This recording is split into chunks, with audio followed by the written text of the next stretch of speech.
Hey, what's up, studs? Ryan here, or MandRproductions, and I am stoked because this is the very first episode of my all-new LEGO Star Wars Custom CMF series. That's right, I'm going to be going through as much of Star Wars media as I can and creating collectible minifigure series for that media. And starting off here today, we have Star Wars Episode 1, The Phantom Menace. This series is comprised of 16 minifigures, 14 of which being normal characters from the movie, one of which being a throwback character, and one of which being a chromed out character. This CMF series is done in collaboration with Tommy C. Bricks, who did all of the beautiful rendering and artwork for these minifigures. He also did a little behind the scenes / how-to video on his channel, which you guys can check out linked below after you watch this, of course. So let's jump right into it with our first minifigure from Star Wars Episode 1, The Phantom Menace. We have young Anakin Skywalker. He's just holding a lightsaber hilt, and this is actually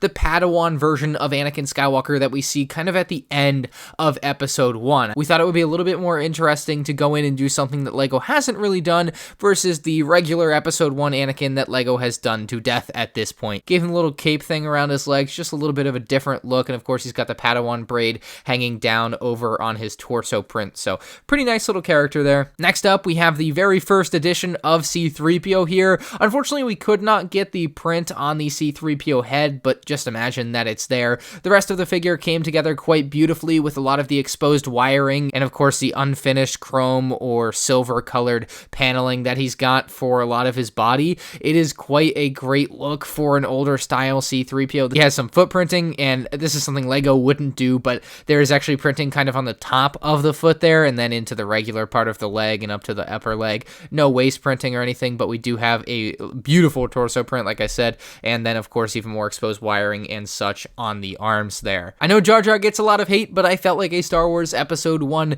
CMF series would be incomplete without Jar Jar Binks, and here we have our LEGO Jar Jar Binks. We gave him the same old regular LEGO head mold and piece there. That's no different, but where I think this figure really stands out is the leg print that we kind of gave him. He has some tan feet, which really make a lot of sense given what his character is, with the filled out dark gray legs for his pants. So I thought this character came out beautifully. I really think this is a good looking Jar Jar compared to what LEGO makes, and obviously some of it is unfeasible for what LEGO does, but as far as like imagining for CMF series, I thought it was a very neat addition and something that was very important to have for Episode 1. Our next character up is Shmi Skywalker, Anakin's mom, if you didn't know. And she's got this pretty deadpan look on her face with some slight wrinkling around her eyes. The hairpiece kind of like the pulled back ponytail look. Of course, her torso print has the little indents because she is female to make her look a little bit skinnier, a little bit smaller than a regular LEGO male figure. And then she has no arm printing or leg printing or anything like that. But we did give her the nice longer dress piece, which certainly makes sense given what her character is wearing in the movie. Our fifth character for Episode 1 is, of course, going to be Qui-Gon Jinn. Qui-Gon, a classic character from Star Wars Episode 1, gave him the same old LEGO hairpiece and I believe the same face print. Of course, a green lightsaber was a must-have.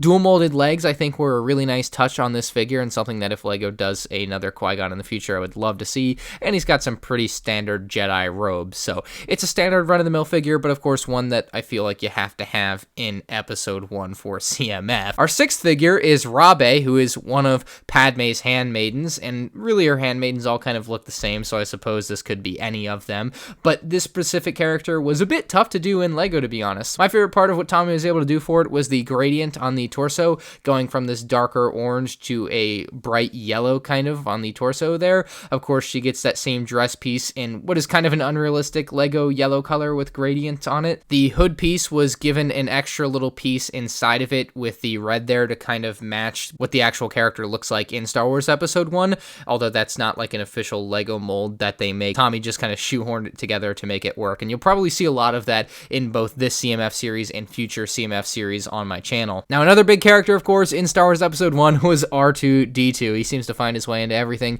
and of course, he found his way into our custom CMF series here. We gave him some battle damage, though. Tommy thought it would be a really cool idea to do the battle damage from when he ventures out into space to save the Naboo starship as it's flying, so they gave him some little dirt splotches and stuff to make it look like he had gotten some battle damage. So it's actually quite a neat spin on a classic character for R2-D2 to me. Our 8th character is Queen Amidala here, and this is actually the exact same version that LEGO released in 2012, but it is a great character for a Star Wars Episode 1 CMF series. Not only is it one of the most expensive LEGO Star Wars minifigures of all time at this point, I think it runs about $100. It is just beautiful looking. It straight up is, and there's a reason it's worth so much money. LEGO did an amazing job with this figure, and it fits right on in to a Star Wars Episode 1 CMF. Beautiful with all of the red. Obviously, the dress is just so perfect as it comes down and spreads out onto the floor there. It's just overall an absolutely gorgeous minifigure. Moving on, we have Chancellor Valorum, the Chancellor at the time of Episode 1. We gave him some darker blue robes with a hint of purple on the inside, and of course much more brown kind of as the main color that he's wearing underneath all of that. He's just got plain blue arms, and he's got a pretty dang good look with a very nice old man gray hairpiece. I love this Chancellor Valorum figure, and I think it's one that if LEGO were to ever do a Star Wars Episode 1 The Phantom Menace CMF series, we would certainly see it. Our 10th character is Sio Bibble. In Star Wars Episode 1, he's got this beautiful, beautiful purple outfit. We gave him a couple of different hair pieces to create the full kind of hair and beard look that he has. He also has some purple shoulder pads to help kind of fill that out. He's got a purple waist cape and then dual molded legs with purple on the top and black on the bottom. This is pretty dang accurate to what the character looks like in actual Star Wars, and I believe he is holding the Globe of Peace. I think that's what Tommy gave to him there, and that's what that translucent piece there is. Our next figure up is the Senate Guard. Now, the Episode 1 Senate Guard is actually pretty different from the one that we see in the Clone Wars. This one has two fins, or whatever they are, on the top of his helmet there. He also has the open visor that you can kind of see his face through. He ended up with a pretty simple print as well as the dress piece. Our next character is an Episode 1 version of Palpatine, and we kind of went back and forth on whether to make him more green or blue or purple. Like, his color of his clothing in this movie is not exactly easy to tell based on different lighting conditions, but we ended up with this dark green with a sprinkle of blue color scheme with some shoulder pads, and I think it worked out pretty well. The one thing that I don't think I love about the CMF that we were able to put together is the hairpiece. It just looks a little bit too tall for what Palpatine seems to be sporting in the movie, but his face print is pretty spot on, and overall it's one that I'm pretty happy with in general. Next up is one of the Neimoidians, and I decided not to go with Nute Gunray because Nute Gunray has been done before in LEGO. I want to do something different for this particular CMF series, and we only had a limited number of figures, so I went with Tay Hao. Now, Tay Hao has an extremely unique look, and I think the accuracy could be improved if LEGO actually did this figure by giving Tay Hao a custom mold for the face. In this case, we were able to just do a print, but I think the print captures the face look pretty well, as well as the cone-shaped headpiece for the hat that Tay Hao wears in the movie. Now, a character I think you have to have in an Episode 1 CMF series is certainly Darth Maul, and this Darth Maul is pretty stunning looking. Gave him a red lightsaber, of course, with two blades, but in this case, we actually used the newer style lightsaber blade that they've been using in Monkey Kid to represent him having that larger lightsaber hilt. So, of course, we gave him that typical Darth Maul smile with that red face paint, and of course, his horn piece put on top of that. I think the black waist cape is actually a perfect touch for this character because in the movie, he does kind of have a cape going down around his legs that's kind of flying all over the place, and it just makes sense for the minifigure version of him to have one. And a nice little leg print, not the most important thing, but it's there. But Darth Maul has been and probably always will be one of the coolest Star Wars characters, and will also always be one of the better looking Sith minifigures for LEGO Star Wars. Now, that is 14 characters down. That leaves us with 2 left, and for my custom CMF series here, I have decided to fill out the series with a custom chrome and a throwback minifigure. Now, if you guys think this is a bad idea and don't want us to do either a chrome or a throwback figure in the future, let me know, but I thought it was something different at least. Now, for the chrome figure, I went with the Battle Droid. I thought that that was a pretty obvious choice to do for chrome. Now, obviously, LEGO would never do this, but that's kind of the fun of the video, is that you've gotten so many regular Battle Droids over the years, why not have some fun with a Battle Droid? We were originally going to do like a commander or whatever, but we ended up in the chrome here. We gave him a pair of binoculars, and then for his little backpack antennas, we actually ended up using wand pieces, which look pretty great back there, although the connection of them is, of course, not really going to be legal. And that just leaves us with our throwback character, which I thought made a lot of sense to do an Episode 1 style Obi-Wan Kenobi for. Pretty simple, standard look with yellow skin tones and the classic Jedi robes with the classic LEGO hood piece and, of course, a plain brown cape. So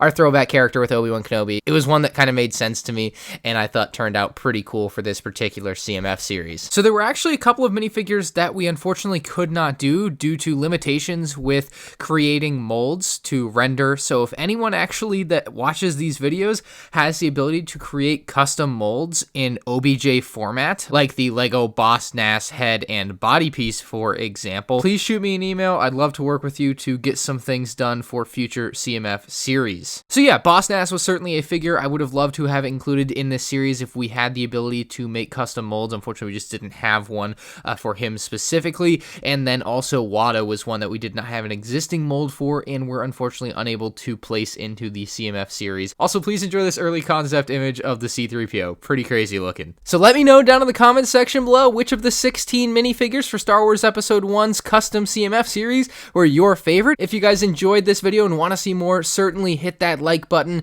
And if you're new to the channel, please subscribe so you don't miss more future LEGO Star Wars custom CMF videos. Please don't forget to check out Tommy C. Bricks and his behind the scenes video on how he did these minifigures for this particular CMF series, linked down below. Now, this is the first of many custom CMF series videos to come, but if you do have suggestions for future episodes, they are certainly welcome down in the comments section below. December 2020's custom CMF series will be Mandalorian Season 1. See you then.